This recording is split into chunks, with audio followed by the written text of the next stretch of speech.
আসসালামু আলাইকুম। Hello everyone. আশা করছি যে যেখান থেকে আমাদের আজকের ব্লগটি দেখছেন সবাই খুব ভালো আছেন। আলহামদুলিল্লাহ আমরাও এখন ভালো আছি।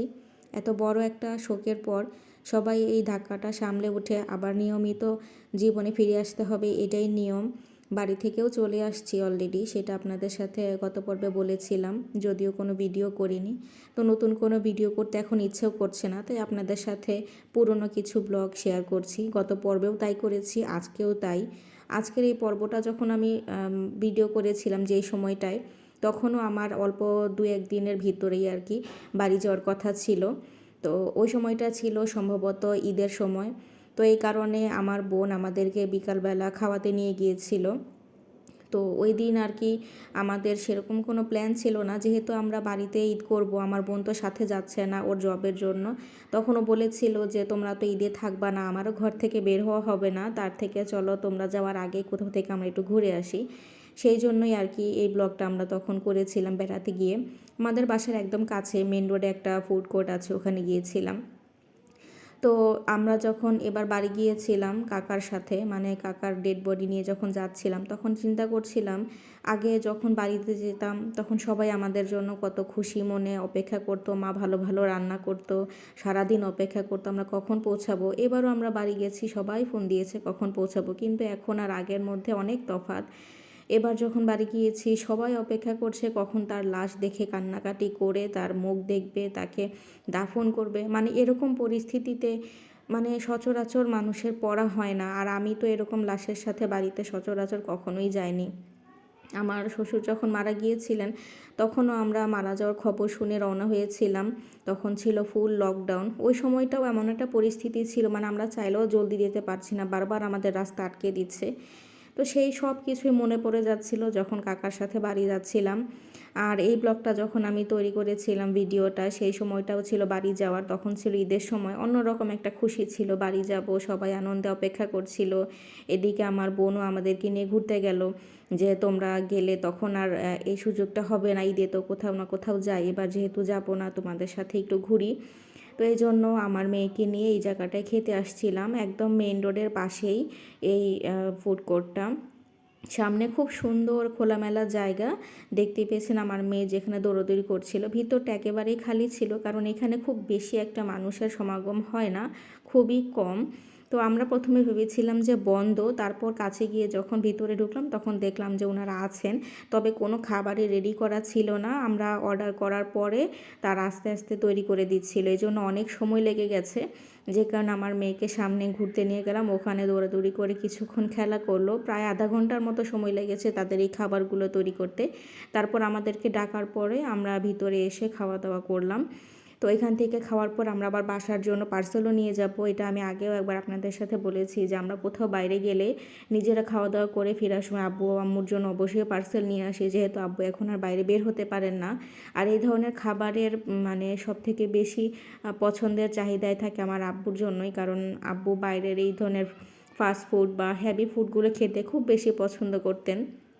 এখন তো অসুস্থতার কারণে সেগুলো খুব বেশি খেতে পারেন না, তার মা না। তারপরও যখন নিজেরা খাই তাকে না দিয়ে তো খেতে পারি না, তাই নিজেরা খাওয়ার পরে আবার তার জন্য কিছু নিয়ে যাই। তো আমরা খেতে খেতেই ওই ফাঁকে আমরা পার্সেলের জন্য অর্ডার করেছিলাম কি কি বাসায় নিয়ে যাব। বাসার জন্য কিছু সেট মেনু নিয়েছি। আর বিকেলে যেহেতু আমরা খেয়েছিলাম তখন তো দুপুরে লাঞ্চের পরে যাওয়া হয়েছে, তাই আমরা বিকালে নাস্তাটায় হালকা কিছুই খেয়েছি। আমার মেয়ের জন্য ফ্রেঞ্চ ফ্রাই নিয়েছিলাম আর আমরা চিকেন নিয়েছি, কারণ আমার মেয়ে তখন একদমই ঝাল খেতে পারতো না। ফ্রেঞ্চ ফ্রাইয়ের মধ্যে যদিও বা খুব বেশি ঝাল থাকে না, কিন্তু সে অতটুকুও সহ্য করতে পারতো না। তো যে কারণে ওকে হচ্ছে কোল্ড ড্রিঙ্কস আর সাথে দিয়েছিলাম ফ্রেঞ্চ ফ্রাই।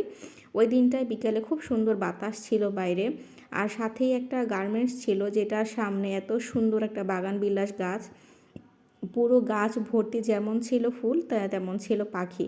পাখির কিচিরমিচিরটা শুনতে খুব ভালো লাগছিল। শেষ বিকেলে তারা যখন ঘরে ফেরে তখন কিন্তু সবাই মিলে অনেক জোরে জোরে আওয়াজ করে, এবং আশেপাশে কেউ থাকলে বোঝা যায় যে এখানে পাখির বাসা আছে।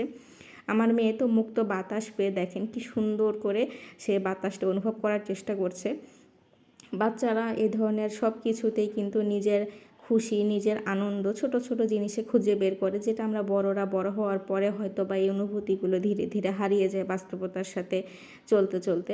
তো আমাদের পার্সেলও রেডি হয়ে গেছে, বাসার দিকে রওনা হব, সন্ধ্যাও প্রায় হয়ে আসছে। তো তো আসলে এখন আমরা পুরোনো ব্লগগুলো শেয়ার করছি কেন, নতুন ব্লগ তৈরি করতে একদমই সত্যি বলতে ইচ্ছা করছে না। কোনো কিছুই ভালো লাগে না। এত কাছ থেকে এত বড় একটা দুর্ঘটনা, এত কিছু দেখার পরে কোনো মানুষের মন মানসিকতা ঠিক থাকাও সম্ভব না। কাকাকে দাফন করে আমরা সবাই যে যার কর্মস্থলে চলে এসেছি, তার ছেলেমেয়েরাও চলে গেছে যে যার কাজে।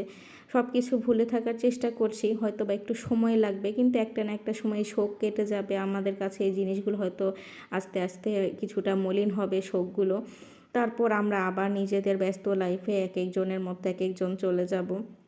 তো চেষ্টা করব যখনই বাড়িতে যাই এরপর, তখন আপনাদের সাথে আমার চাচা শ্বশুরের কবরটা দেখানোর জন্য।